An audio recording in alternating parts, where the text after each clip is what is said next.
ভারত ও মিয়ানমারে সহিংসতার জেরে সীমান্ত দিয়ে দেশে ঢুকছে অবৈধ অস্ত্র। গত 5 মাসে সীমান্তে অন্তত ৭৯টি আগ্নেয়াস্ত্র ও প্রায় ৯,০০০ গুলি উদ্ধার করেছে বিজিবি।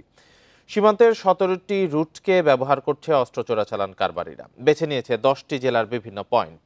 বিশ্লেষকরা বলছেন, দেশের নিরাপত্তার জন্য এটি মারাত্মক হুমকি।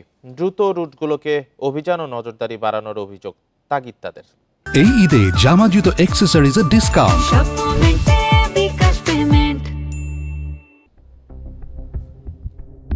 পার্বত্য চট্টগ্রাম ও কক্সবাজারের সীমান্ত ঘেঁষা মিয়ানমারের রাখাইনের নিয়ন্ত্রণে বিদ্রোহী আরাকান আর্মি জান্তা বাহিনীর সাথে চলছে সংঘাত। আর দেশের উত্তর পূর্বে ভারতের ত্রিপুরা, মিজোরাম, মণিপুর, নাগাল্যান্ডেও চলছে অস্থিরতা। এই সুযোগে সক্রিয় আন্তর্জাতিক অস্ত্র চোরাচালানকারীরা। বিজিবির তথ্য বলছে, ভারত ও মিয়ানমারের সঙ্গে সীমান্তের ১৭টি এলাকা দিয়ে অবৈধ আগ্নেয়াস্ত্র দেশে ঢুকছে। চাঁপাইনবাবগঞ্জ, সাতক্ষীরা, যশোর, রাজশাহী, চুয়াডাঙ্গা, মেহেরপুর, কুষ্টিয়া, কুমিল্লা, বান্দরবান ও কক্সবাজারের কিছু এলাকা বেছে নেওয়া হচ্ছে। এবছর জানুয়ারি থেকে মে মাসে বিজিবি ৭৯টি আগ্নেয়াস্ত্র ও প্রায় ৯,০০০ গুলি উদ্ধার করেছে।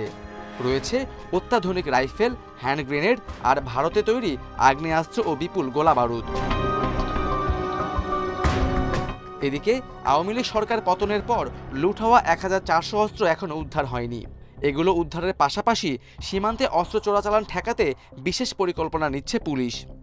অবৈধ অস্ত্র উদ্ধারে পুলিশ তৎপর রয়েছে। পাশাপাশি সীমান্তবর্তী জেলাসমূহের ক্ষেত্রে আমরা অধিকতর সতর্কতা অবলম্বন করে থাকি এবং অন্যান্য বাহিনীর সাথেও এক্ষেত্রে প্রয়োজনীয় সমন্বয় করা হয়ে থাকে।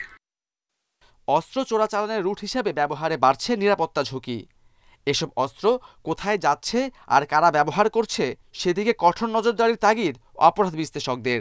অনুপ্রবেশটাকে যে কোনোভাবে হোক এটাকে নিয়ন্ত্রণ করতে হবে, কারণ এটা আমার সার্বভৌমত্বের যে প্রশ্নে অথবা সার্বভৌমত্বের নিরাপত্তার প্রশ্নে, আমাদের দেশের মানুষের নিরাপত্তার প্রশ্নে কিন্তু খুবই চ্যালেঞ্জ স্বরূপ এবং বলা যেতে পারে খুব বিপর্যয়করভাবে এটি হুমকি স্বরূপ। প্রতিবেশী দেশগুলোতে সাম্প্রতিক সহিংসতার জেরে সীমান্ত নিরাপত্তা আরও জোরদারে গুরুত্ব দিচ্ছেন বিশ্লেষকরা। Khaled Raihan, independent news, Dhaka.